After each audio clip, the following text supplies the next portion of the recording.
What's up, you guys? It's Three Stacks. I'm so excited. I missed you guys. I know it's been a while, and we in the same team, King of Games. We're trying to do our thing. We're actually getting sponsored in Vegas soon, and we're hoping to get sponsored in Houston. So we're kind of gonna be all over, and we're trying to increase our popularity and also recruit more. We're trying to basically be all around the United States. So like wherever you guys are at, we can bring it to you. And today I'm going over my favorite deck, the Setellarknights. I love them so much. It's just such a powerful deck, in my opinion. I love them so much. They're just, wow. They're my favorite archetype. So let's hop right into this main deck. I'm currently running them the best way that I can. So we've got a triple Deneb, triple Altair. You have to run 3 Altair and you have to run 3 Deneb. They're the best monsters in the whole deck. You can actually just live off of them. Me personally, I run 2 Unikau highs. You could play the ukulele 3 times if you want, but I like 2. Me personally, it's just how I like my build. And Sammy, he laughs at established boards. He says like, "Hey, I don't even have to kill your monsters to kill you." Burning for a grand, and Setellarknights are famous for summoning themselves over and over in a never-ending snowball effect loop with Call the Haunted and Trivier. So this guy can actually burn for three grand in one duel, which basically can just win you the game.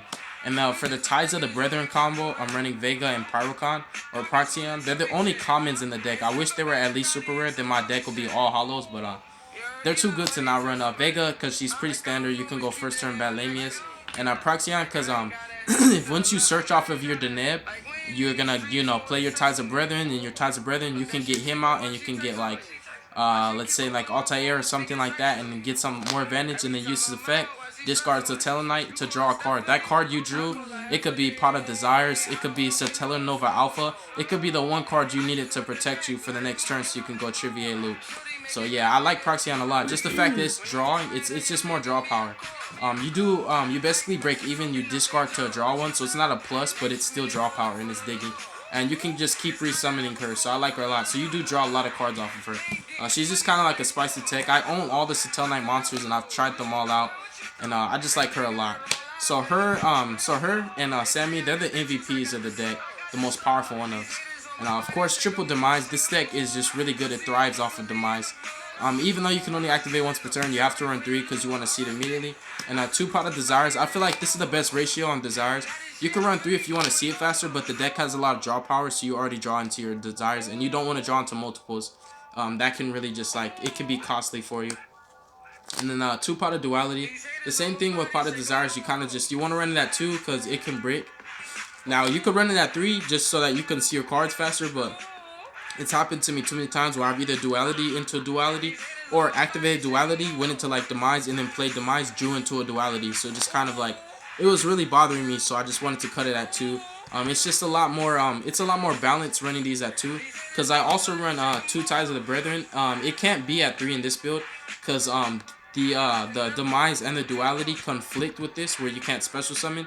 And you're drawn to your combo pieces so much that even though this is at 2, you're still able to resolve it like every game. And it's just really powerful because you're basically your first turn setup.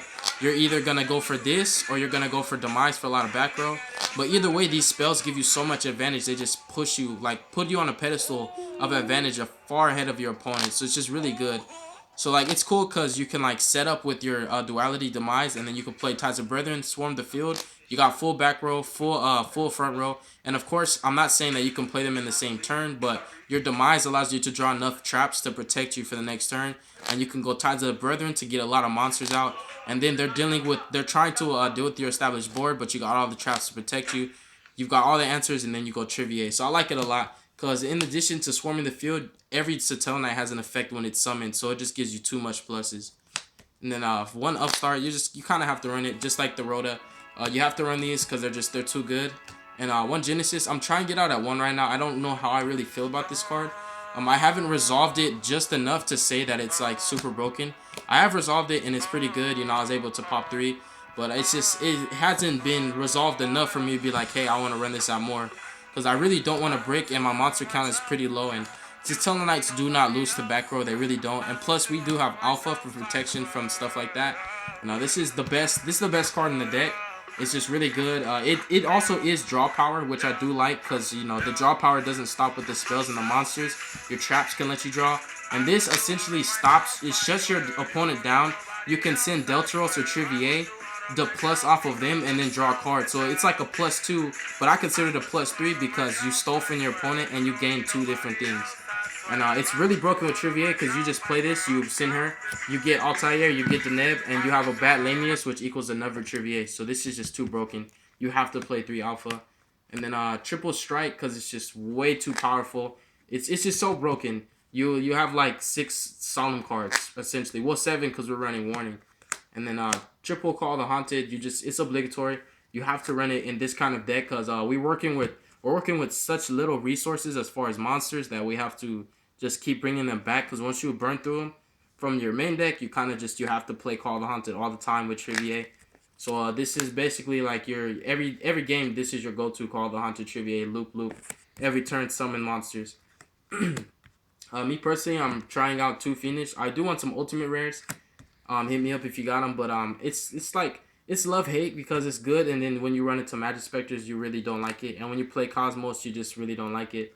But it's still good because like Mithrium, for example, they try to go Mithrium to bounce. You chain this, you negate their effect. You know, they try to go Alkahest on your turn. You can go like that. Phoenix Chain, stop it.